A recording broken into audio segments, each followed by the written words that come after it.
datang di Popcorn Podcast Pajak Pancoran. Apa kabarnya hari ini? Semoga semua dalam keadaan sehat ya kawan pajak. Amin. Nah, kawan pajak, sebelum kita mulai podcast hari ini, supaya lebih akrab kita kenalan dulu ya.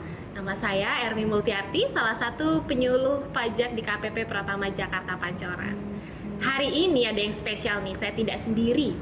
Karena hari ini saya ditemani oleh dua narasumber kami yang tentunya sangat handal dalam bidangnya. Karena hari ini kita akan membahas dua peraturan terkait instansi pemerintah, yaitu Peraturan Menteri Keuangan Nomor 58 Tahun 2022 dan juga PMK Nomor 59 Tahun 2022. Nah, kita kenalan dulu sama narasumber kita hari ini. Silakan Mas Ardian. Baik, terima kasih Mbak Ermi. Halo kawan pajak, selamat pagi, selamat siang, selamat sore, ataupun selamat malam bagi siapapun kawan pajak yang menyaksikan tayangan kami. Gimana kabarnya hari ini? Semoga kita senantiasa dalam kondisi sehat ya. Perkenalkan, saya Ardian Yuda, salah satu tim penyuluh dari KPP Pratama Jakarta Pancoran. Silakan Mbak Mary. Makasih Mbak Ermi. Halo kawan pajak semua. Selamat pagi juga, siang, malam. Perkenalkan saya dengan Yohana Margaret, penyuluh dari KPP Pratama Pajak Pancoran. Oke, nah sebelum kita bahas nih langsung ke materinya, saya mau mengingatkan dulu kepada kawan pajak di sini, jangan lupa untuk subscribe channel YouTube kita di KPP Pratama Jakarta Pancoran dan juga jangan lupa untuk di-follow akun media sosial kita di @pajakpancoran. Kami tersedia di platform baik Instagram, Twitter dan juga Facebook. Ikuti supaya kawan pajak tidak ketinggalan informasi terkait perpajakan baik itu kelas pajak maupun IG Live kami. Kawan pajak, tahun 2022 kemarin Direktorat Jenderal Pajak menurunkan beberapa aturan turunan dari Undang-Undang Harmonisasi Peraturan Perpajakan.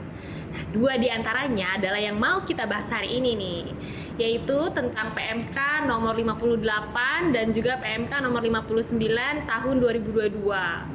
Nah, untuk pembahasan pertama, kita akan ke narasumber pertama yaitu Mbak Mary terkait PMK nomor 58. Nah, Mbak Mary nih, bisa nggak dijelasin sebenarnya gambaran umum PMK 58 ini seperti apa sih Mbak? Soalnya kan kalau kita lihat judul PMK-nya aja udah panjang banget ya Mbak ya. Penunjukan pihak lain sebagai pemungut pajak dan tata cara pemungutan, penyetoran, dan atau pelaporan pajak yang dipungut oleh pihak lain atas transaksi pengadaan barang dan atau jasa melalui sistem informasi pengadaan pemerintah. Nah tuh kurang panjang apa coba Mbak?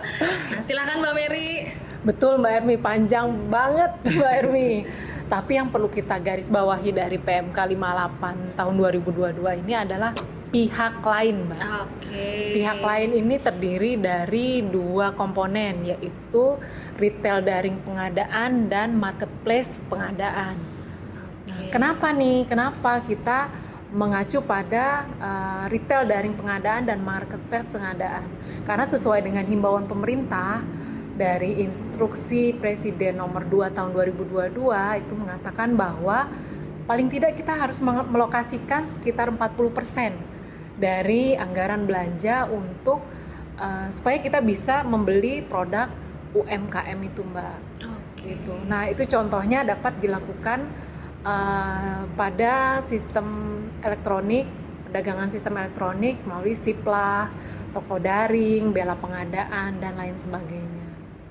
Oke, jadi istilahnya di aturan PMK 58 ini memberikan kepastian hukum ya Mbak, atau payung hukum nih untuk perkembangan zaman ya. Sekarang kan kalau belanja udah serba online ya, nggak perlu lagi datang ke toko-toko offline, harus udah serba canggih melalui online. Maka pemerintah mendukung melalui PMK 58 ini. Mungkin nanti ke depannya transaksi pengadaan pemerintah dapat lebih transparansi, efisiensi dan juga tentu lebih nyaman ya Mbak ya. Betul. Oke.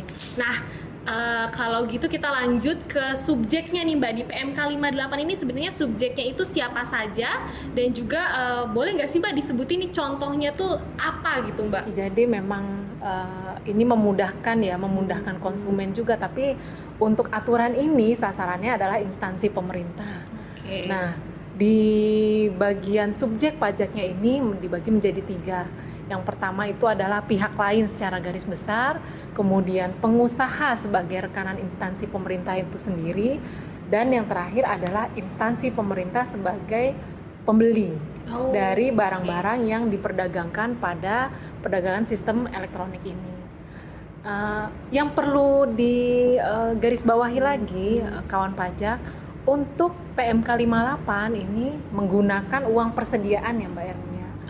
Uang persediaan yang ada di instansi pemerintah. Nah, kembali lagi kita ke subjek yang tadi, pihak lain ini merupakan pihak yang ditunjuk atas pengadaan barang dan jasa pemerintah yang dilakukan melalui sistem informasi pengadaan pemerintah atau yang biasa kita sebut SIPP. Untuk contohnya sebenarnya bisa kita lihat pada laman tokodaring.lkpp.go.id. Nanti Mbak Ermi bisa lihat juga ya di tokodaring.lkpp.go.id. Nah, dari laman tersebut kita bisa lihat sudah ada 53 PMSE Mbak Ermi dan Mas Ardian. Nanti kawan pajak bisa langsung lihat ya di toko daringnya mitra pajaknya siapa aja. Kemudian selanjutnya subjek pajaknya itu adalah pengusaha selaku rekanan pemerintah, yaitu para UMK yang telah tergabung dalam retail daring maupun marketplace. Dimana kalau kita lihat dalam laman toko daring itu Mbak Ermi ada sekitar 305.000 sekian UMK yang sudah tergabung, betul Mbak Ermi. Dan di dalamnya ini dengan total nilai transaksi sekitar 2,8 triliun.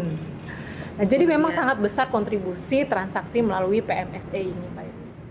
Nah, kemudian selanjutnya yang terakhir nih, instansi pemerintah sebagai subjek pajak dari PMK 58 ini sebagai user sistem pengadaan. Dalam transaksi ini posisi instansi pemerintah adalah sebagai pembeli tadi yang sudah disebutkan dan bukan sebagai pemungut pajak. Jadi di PMK 58 ini yang berkontribusi sebagai pemungut pajak adalah si tadi pihak lain tersebut, Mbak. Jadi di sini instansi pemerintah hanya membeli dan ya sudah stop sampai di sini. Jadi berbeda dengan transaksi biasa ya? Berbeda. Ini yang membedakan. Oke, luar biasa sekali memang nih antusiasme dari transaksi melalui PMSE ini ya, terbukti dari nilai total transaksi yang sudah berputar di dalam SIPP ini sudah sangat tinggi sekali ya. Jadi memang sayang sekali nih kalau para UMK atau para rekanan instansi pemerintah ini tidak memanfaatkan kemajuan teknologi ini melalui sistem pengadaan informasi elektronik. Oke, nah lalu Mbak nih kalau misalnya terkait kewajibannya nih, lalu apa yang harus dilakukan sama para subjek pajak ini? Oke, untuk kewajiban tentu para pihak selalu pengusaha, rekanan, pemerintah dan pihak lain yang ditunjuk sebagai pemungut pajak harus memiliki NPWP dan telah dikukuhkan sebagai PKP. Ini berbeda sekali dengan PMK 59 nanti yang Mbak Ermi. Kalau di PMK 58 yang membedakan dia adalah wajib memiliki NPWP dan telah dikukuhkan sebagai PKP. Nanti untuk yang 59 bisa dijelaskan lebih lanjut ya. Jadi walaupun para pengusaha kecil yang sebenarnya belum memenuhi kriteria sebagai PKP, namun hendak tergabung sebagai rekanan pemerintah melalui sistem pengadaan ini, maka wajib dikukuhkan sebagai PKP. Dan untuk pihak lain setelah terdaftar sebagai PMSE, maka wajib melakukan pemungutan, penyetoran, dan pelaporan pajak penghasilan dan PPN-nya yang dipungut maupun dipotong. Jadi ada dua nanti kewajibannya, PPH dan PPN. Berarti kalau rekanan instansi pemerintahnya kalau tidak ber-NPWP nggak bisa apply di situ ya Mbak ya? Bisa. Oke, jadi itulah salah satu manfaat memiliki NPWP ya, membuka peluang usaha yang lebih besar lagi. Nah, kalau terkait objek pajaknya Mbak, objek pajak apa saja sih sebenarnya yang terdapat di dalam PMK 58 ini? Oke. Seperti tadi kita sudah singgung-singgung nih ya, ada PPH, kok ada PPH, ada PPN. Nah, di sini objek pajaknya ada dua, yaitu atas penghasilannya dan atas konsumsinya atau penyerahan barangnya itu. Nah, untuk penyerahan barang kena pajak atau jasa kena pajak ini, atas penyerahan tersebut yang dilakukan oleh PKP rekanan pemerintah kepada instansi pemerintah melalui SIPP ini dipungut PPN oleh pihak lain. oleh pihak lain ya, Oke. bukan oleh instansi pemerintah, sebesar 11% dari seluruh nilai pembayaran dalam invoice. Nah, yang kedua adalah objek pajaknya penghasilan. Ketika para rekanan pemerintah ini bertransaksi dan memperoleh penghasilan melalui SIPP, maka penghasilan ini dikenakan PPh pasal 22 sebesar 0,5% dari seluruh pembayaran nilai invoice. Jadi flat ini ya Mbak Ermi ya. Pokoknya kalau transaksi melalui PMK 58 ini flat 0,5%. Tapi bukan 0,5% atas PPh final ya kawan pajak. 0,5%-nya ini adalah atas PPh pasal 22.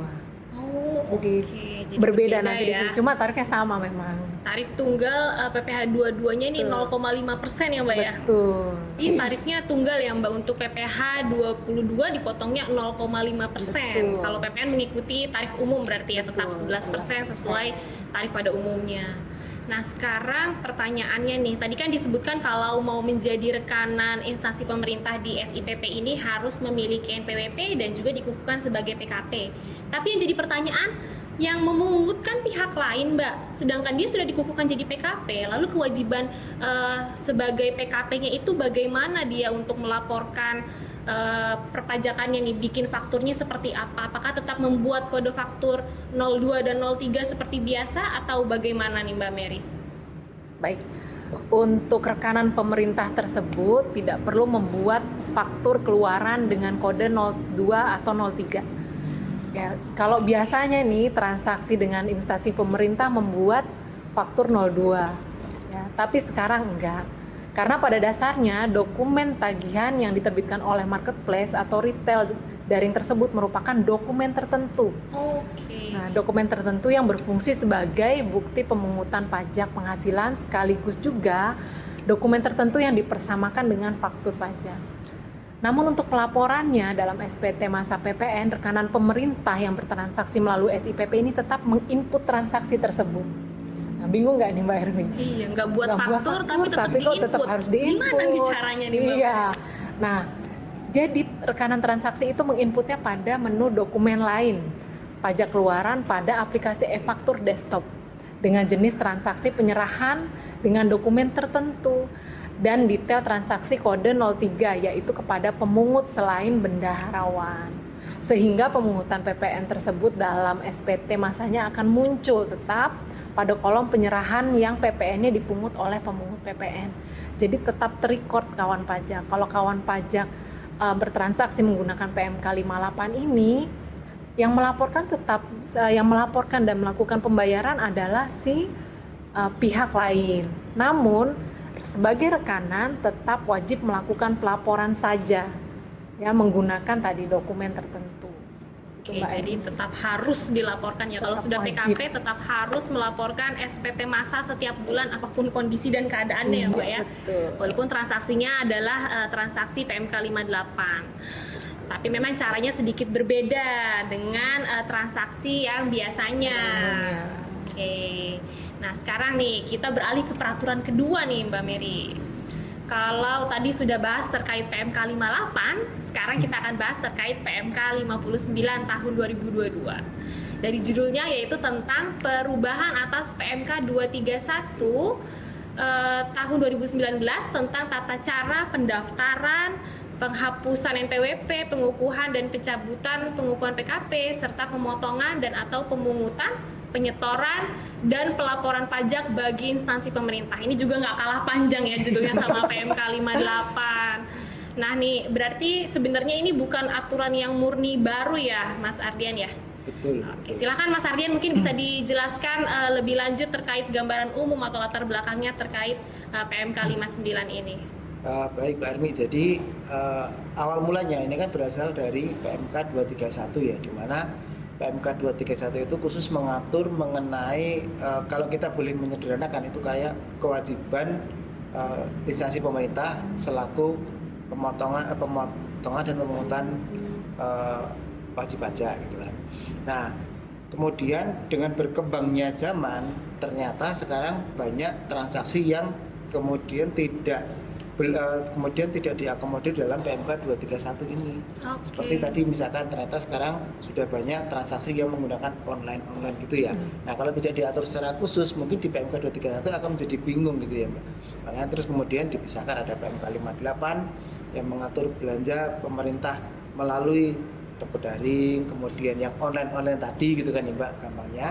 Kemudian ada PMK 59 itu yang mengatur khusus yang tidak diatur dalam PMK 58 gitu, Mbak Armi. Dan mungkin sedikit tambahan bagi kawan pajak. Jadi kalau tadi di PMK 58 itu kan yang terlibat ada 3 pihak ya, Mbak ya. Ada pihak lain sebagai pemilik dari marketplace-nya. Kemudian ada rekanan pemerintah yang punya barang nih, kemudian dijajakan dalam marketplace. Kemudian ada instansi pemerintah sebagai pembeli. Nah, kalau di PMK 59 itu yang terlibat hanya 2, yaitu rekanan dan instansi pemerintah. Kemudian kalau dalam PMK 58 tadi itu dibatasi sebenarnya, Mbak Armi. Ada pembatasan bahwa instansi pemerintah yang belanja melalui SIPP itu harus menggunakan uang persediaan. Tidak menggunakan mekanisme pembayaran secara langsung. Kalau mekanisme pembayaran secara langsung, walaupun belanjanya melalui SIPP, maka berlakunya kembali ke PMK 59 ini. Oh, jadi sebenarnya ada batasannya ya yang tadi PMK 58 ya. Betul, Mbak Arwi. Jadi sebenarnya PMK 59 ini yang merupakan update dari PMK 231, tetapi ada beberapa perubahan gitu ya, Mbak Arwi ya. Kalau perubahan paling besar itu memang pemotongan dan pemungutan itu dilakukan oleh instansi pemerintah. Kita mungkin agak sedikit breakdown per jenis pajak ya, Mbak Irmi, karena memang di PMK 59 ini langsung dijelaskan per jenis pajaknya gitu. Ya, jadi kalau misalkan PPN nih, PPN di PMK 231 itu yang pembayarannya, penyetorannya itu menggunakan nama dari rekanan. Kalau sekarang di PMK 59 itu penyetorannya menggunakan nama dari instansi pemerintah. Oh gitu. Iya, itu salah satu contoh perubahannya. Kemudian ada juga diatur di situ bahwa nanti kalau belanja menggunakan kartu kredit pemerintah, instansi pemerintah tidak perlu melakukan pemotongan pemungutan. Nah ini jadi ada kayak mungkin fasilitas lebih ya. Bagi Bapak Ibu yang instansi pemerintah, bendahara, punya kartu kredit pemerintah, silahkan dimanfaatkan. Karena kalau belanja menggunakan kartu kredit pemerintah tidak perlu melakukan pemotongan pemungutan. Oh gitu, tuh menarik banget ya. Ternyata ada kartu kredit pemerintah loh. Ini mungkin gak banyak orang yang tahu ya. Biasanya taunya cuma kartu kredit biasa nih, kita doang yang punya kartu kredit. Tapi ternyata ada juga nih kartu kredit pemerintah ya, bisa dimanfaatkan sama instansi pemerintah. Iya betul. Cuman memang biasanya kartu kredit pemerintah itu kan ada limitnya. Oh, terbatas ya nominal limitnya ya. Betul. Dan kalau untuk jenis PPh pasal 22 Mbak Hermi, tadi kan PPN menggunakan nama dari instansi pemerintah. Kalau PPh pasal 22 tetap menggunakan nama dari rekanan. Tapi yang melakukan penyetoran adalah instansi pemerintah. Oke. Jadi yang melakukan pemotongan, melakukan pemungutan, kemudian membayarkan pajaknya itu adalah instansi pemerintah. Tetapi pada saat di kode billingnya Mbak Hermi itu menggunakan nama rekanan untuk yang PPh pasal 22. Oke, jadi berbeda ya Mas ya. Kalau yang PPh 22 masih sesuai aturan yang lama ya, membuat billingnya tetap atas nama rekanan pemerintah sendiri. Sedangkan kalau PPN, kemudian jenis pajak yang lain juga sama ya, selain PPh 22 menggunakan NPWP instansi pemerintahnya ya. Betul. Mungkin ini yang sering kali belum dipahami sama kebanyakan rekanan pemerintah dan juga instansi pemerintahnya juga masih menganggapnya pakai aturan yang lama. Jadi banyak juga nih yang salah menggunakan NPWP-nya masih NPWP rekanan semua atas semua transaksi. Iya, sama mungkin ini Mbak Armi, ada mungkin yang sering terjadi ya, yang sering terjadi adalah instansi pemerintah itu membayarkan langsung secara penuh gitu ya. Tetapi kemudian yang membayarkan pajaknya itu justru dari rekanan. Nah, ini yang sering kejadian, tapi sebenarnya ini keliru ya. Karena dengan adanya PMK 59 seperti sekarang ini, itu justru dari rekanan sudah tidak bisa membuat kode billing, Mbak Emi. dengan menggunakan nama dari instansi pemerintah. Jadi harusnya kan memang membuat kode billing, menyetorkan itu adalah dari instansi pemerintahnya. Jadi untuk rekanannya itu menerima sudah bersih, menerima pembayaran transaksi yang sudah bersih, sudah dipotong, sudah dipungut pajak. Kemudian dari sisi rekanan menerima bukti potong, bukti pungutnya. Jadi sebenarnya memang tanggung jawab instansi pemerintah ya Mas untuk menyetorkan, membuat billing dan menyetorkannya juga ke negara ya. Sedangkan kalau rekanan pemerintah berarti kewajibannya membuat fakturnya tetap ya. Betul. Nah kalau ini bedanya kayak tadi yang di PMK 58, rekanan pemerintah itu kan tidak perlu membuat faktur pajak 02 dan 03, hanya memerlukan invoice saja. Invoice itu dipersamakan dengan faktur pajak. Tapi kalau transaksi menggunakan PMK 59 ini yang seperti tadi ya, entah itu pembayarannya menggunakan LS atau tidak masuk ke dalam SIPP, itu dari rekanan wajib membuat faktur pajak. Karena apa? Karena instansi pemerintah butuh faktur pajak ini untuk diinput dalam sistem e-Bupot namanya. Kalau tidak ada faktur pajak tidak bisa menginput. Oh gitu, malah jadi nggak bisa dibayar ya Mas ya kalau ada fakturnya ya, jadi harus tetap bikin gitu kan. fakturnya ya. Nah ini perlu membuat faktur pajak dengan kode 02 atau 03 tergantung transaksinya dengan siapa. Nah kalau tadi Mas yang ada salah bayar nih, tadi udah terlanjur nih setornya pakai NPWP-nya rekanan, itu apa sih yang harus dilakukan nih kalau udah terlanjur seperti itu? Ada solusinya nggak? Oh tentu ada dong Mbak Erni gitu, dan ini memang masih banyak ya, masih banyak kejadian ya. Jadi kalau sudah terjadi seperti itu bisa dilakukan pemindah bukuan Mbak Erni, dilakukan pemindah bukuan. Silahkan nanti dari instansi pemerintah mengajukan pemindah bukuan ke KPP terdaftar rekanan untuk dipindahkan ke nama instansi pemerintah. Oh oke, yang mengajukan tetap dari instansi pemerintahnya sebagai pihak pemotong atau pemungut ya Mas? Betul. Diajukannya ke KPP terdaftar rekanan, bukan KPP terdaftar instansi pemerintahnya, Mbak. Jadi dia harus tahu, instansi pemerintahnya harus tahu si rekanan ini terdaftar di KPP-nya di mana ya? Iya, kan sebelum ada transaksi itu kan biasanya mengirimkan kayak semacam berkas itu ya. Ini saya butuh nih kayak misalkan alat tulis kantor atau apa senilai ini, nanti biasanya yang mengirimkan bukan cuma 1-2 Mbak Ermi, kan banyak biasanya. Tapi biasanya diteliti tuh. Nah, ini yang harus diperhatikan bahwa kalau transaksinya di atas 2 juta, jangan lupa bagi kawan pajak instansi pemerintah, jangan lupa dipastikan bahwa rekanannya juga harus PKP supaya bisa menerbitkan faktur pajak. Oke. Nah, tapi sebenarnya Mas kalau di PMK 59 itu kan dimungkinkan ya untuk transaksinya itu dia tidak memiliki NPWP, bahkan nggak sekedar dia bukan PKP tapi tidak memiliki NPWP bahkan. Jadi hanya ada NIK-nya saja selaku orang pribadi tapi memiliki usaha. Nah, itu bagaimana Mas? Jadi sebenarnya untuk yang saat ini ya Mbak Elmi, karena NIK kan belum berlaku sebagai NPWP. Untuk saat ini memang kalau bicara masalah mungkin Mbak Elmi, cuman kita kembali ke masing-masing dari instansi pemerintahnya. Kalau misalkan tidak ada NPWP, biasanya nanti akan berpengaruh ke pertanggungjawabannya, ke LPJ-nya, biasanya seperti itu. Dan konsekuensi yang kedua Mbak Ermi, memang nanti dikenakan tarif yang lebih tinggi kalau hanya menggunakan NIK untuk saat ini ya, karena nanti untuk tahun 2024 kita belum tahu penerapan setelah NIK menjadi NPWP gitu. Tapi sepanjang saat ini itu kan masih dibedakan. Kalau belum punya NPWP, konsekuensinya adalah kena tarif pemotongan atau pemungutan yang lebih tinggi. Oke, berarti sebenarnya rugi dari pihak rekanan pemerintahnya ya Mas ya? Termasuk instansi pemerintahnya juga sebenarnya rugi Mbak. Karena kan mungkin nanti akan berpengaruh sampai ke laporan pertanggungjawabannya. Oke, bisa jadi temuan ya Mas ya mungkin ya kalau di instansi pemerintah. Tapi kalau dari segi rekanan, ketika dia tidak memiliki NPWP dipotongnya 100% lebih tinggi untuk PPh 22 ya. Dari tadinya tarifnya 1,5% berarti menjadi 3% dipotongnya. Betul. Dan ini Mbak Eri, mungkin mumpung masih ingat ya, kalau tadi kan di PMK 58 itu kan PPh 22-nya tarifnya flat nih, 0,5%. Nah kalau di PMK 59 tarifnya seperti sedia kala 1,5%.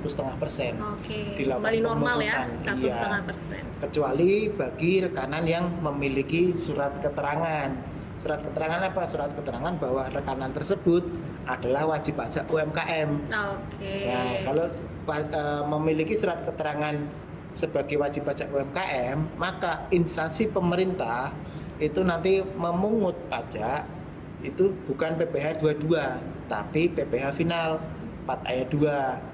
Tarifnya 0,5%.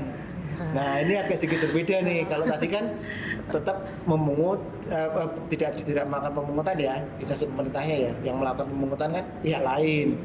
Tapi tadi PPh 22 tarifnya 0,5%. Kalau yang PMK 59 ini nanti dilakukan pemungutan itu PPh final, tapi tarifnya 0,5%. Oke, PPh ini final kadang untuk UMKM. kadang yang suka ketuker-tuker ya Mas ya, memang karena tarifnya sama. Jadi kalau wajib pajak awam itu bingung karena tarifnya mirip-mirip. Iya, betul. Nah, bedanya kalau tadi di PMK 58 0,5% kan yang melakukan pemungutan pihak lain. Nah, kalau yang di PMK 59 yang melakukan pemungutan adalah dari bendahara, instansi pemerintah.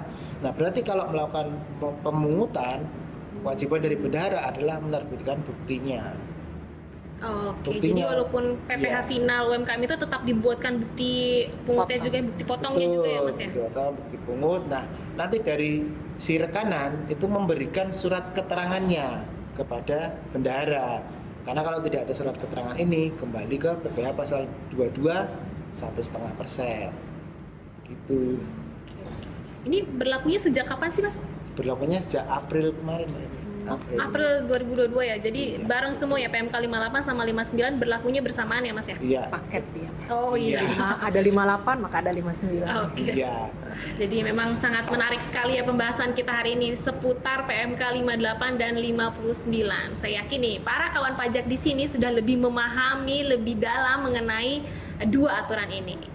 Kalau saya resum secara singkat, pada intinya aturan dalam PMK 58 dan 59 ini mengatur transaksi dengan instansi pemerintah, di mana untuk PMK 58 itu adalah transaksi melalui sistem informasi pengadaan pemerintah, di mana apabila rekanan bertransaksi melalui SIPP ini dengan instansi pemerintah, maka akan dipotong atau dipungut baik PPN dan PPh pasal 22 oleh marketplace pengadaan ataupun retail daring pengadaan ini.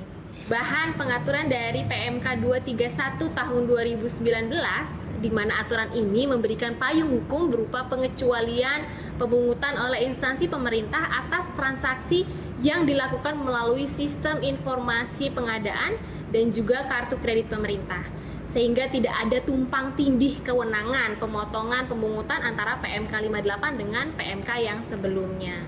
Selain itu, diatur juga terkait perubahan tata cara penyetoran nih, untuk PPN menjadi atas nama instansi pemerintah dari sebelumnya menggunakan NPWP rekanan. Kemudian untuk PPh pasal 22 itu masih penyetorannya menggunakan NPWP rekanan.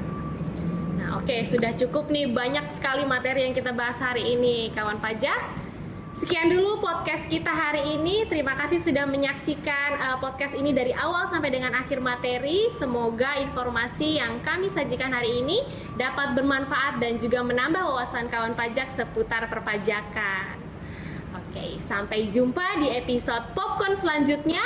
Jangan lupa untuk like, share, dan subscribe channel YouTube kita, dan juga follow sosial media kita untuk informasi perpajakan lainnya. Sampai jumpa kawan pajak. Sampai jumpa.